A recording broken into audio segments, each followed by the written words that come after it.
We interrupt our program to bring you this important message. Bam. 4,400 missing persons are being detained. We need to get out. We want the world to see what a safe and welcoming environment we have provided. The guards seem friendly. The game is rigged. Play ball or you're out.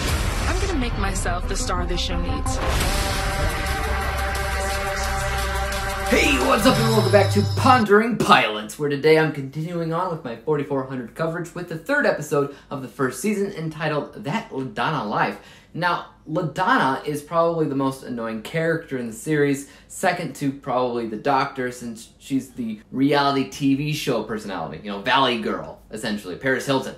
And you can already tell by the title of the episode that she's the main character that the episode is centered around. Okay, that's fine. Thankfully, you're not drowning in expository flashbacks with her character this time around.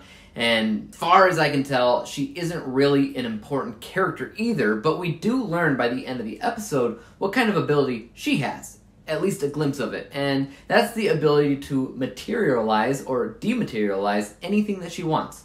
One part of the episode, she talks about wanting her phone. And her phone pops into existence before it disappears again. That's clearly what she can do, but how that'll come into play later, I'm not entirely sure. Additionally, that's the most important part of the episode. A majority of everything else in this episode felt extremely filler.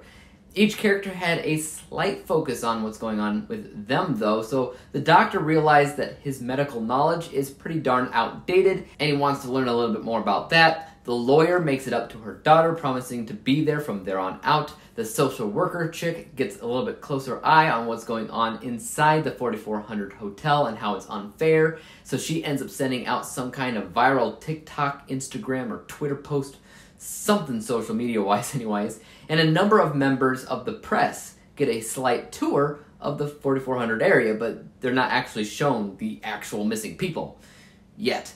Honestly, this episode was probably the weakest out of the first three, and hilariously, in my last episode review, I did make a specific note that one of the actors on the show is transgendered, and the show wasn't being PC enough to make note of it. They were just basically a character, and I like that about the show.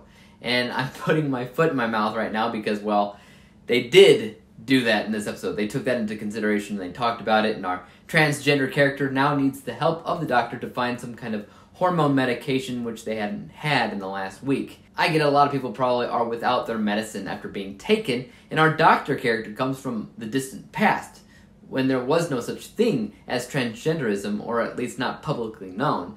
So we get to see how somebody from way back then would handle the knowledge of gender fluidity.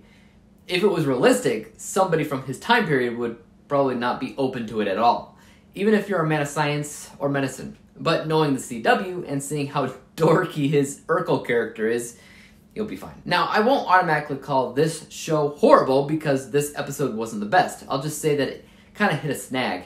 This episode is kind of boring when all is said and done, but you can't win them all, right? I mean, I get the feeling that tensions are bound to rise as the 4,400 will have to soon be released because of this social worker exposing the harsh conditions of the 4,400 and what they're going through.